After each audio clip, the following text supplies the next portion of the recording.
Hey there everyone, Dr. Beth Westy here, and I want to talk about stress and fasting. Should you be doing intermittent fasting? Any type of it, if you are stressed out, if your cortisol levels are off, that type of a thing. We're going to dive in right here. Also, I realized after I get set up, sometimes when I write things, I get so excited or I'm in a hurry, right? And I don't have the nicest penmanship. I try really hard, but sometimes I notice it's crooked. So I do know that some people that watch these are, that bothers them, so I apologize for that. But it's good info. It's good info. Just maybe block that part of it so you can't see it. Don't look. But stress and fasting. Yesterday I did a video talking about when people do intermittent fasting. Bad. Women, right? Females, right? If you're a biological female and you're doing fasting, there's ways that you can really mess up your system, mess up your body, cause some damage, that type of a thing. So that was yesterday's video. Today we're going to talk about stress and fasting, because a lot of times people think, oh, I am overweight because I'm too stressed out or my cortisol is causing that, so I should just do fasting and that's going to help. And it is literally the complete opposite. Complete opposite. There are women that I work with where they really want to do fasting, and I know how positive the health benefits are. I absolutely do. But if your system isn't ready for it, it is going to backfire completely. And I'll talk about what that feels like and other things to note. So if you've tried this before and you're like, oh yeah, that was my issue. Yeah, yeah. There's a time and a place to do this. And when you're really stressed out, that is not the time or place. No. So if you are watching this and thinking, yes, I need this, I need something, I need help, I need guidance, I do have some availability left, just a couple of slots left to work with me in a one-on-one setting.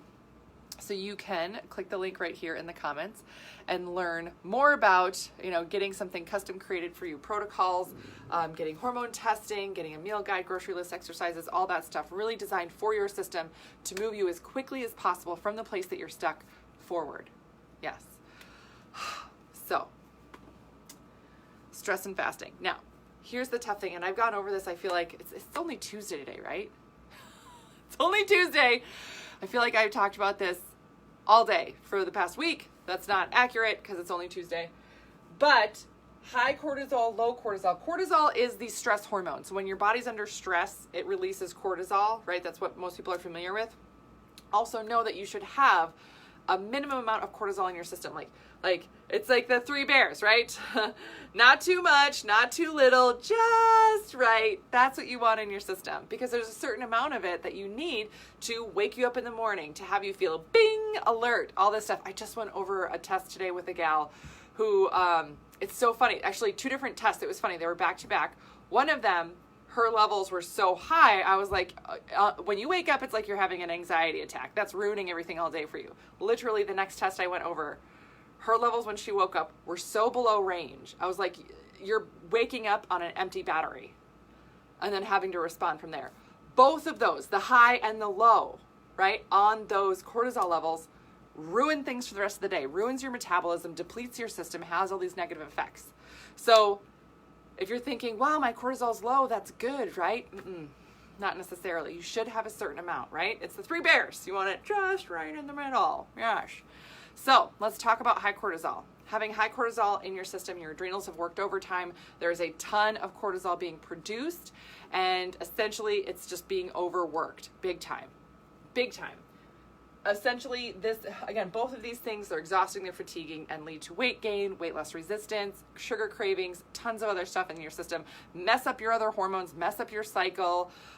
It ruins a lot of stuff, essentially. But I want to focus on this here.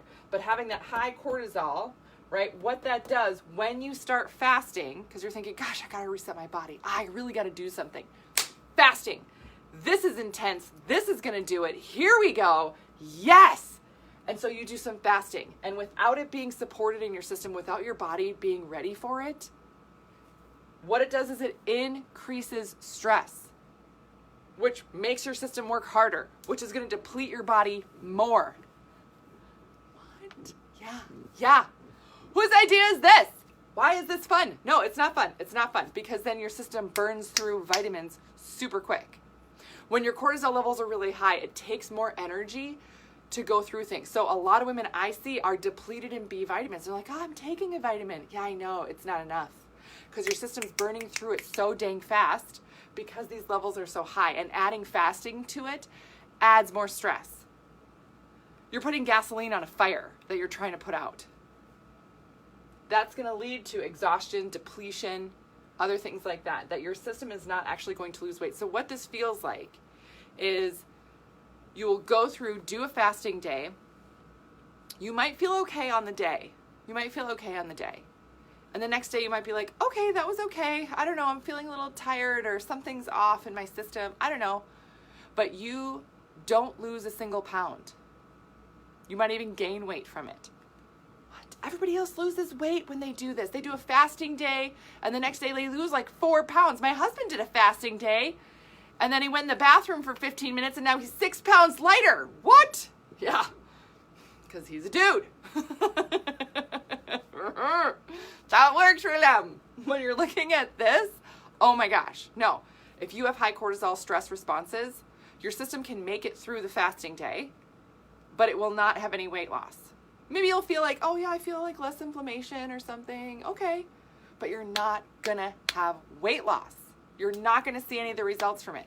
Now also keep in mind that some fasting, right, the results of it don't happen like right then, like the next day, right? Some things do, but a lot of times you're actually looking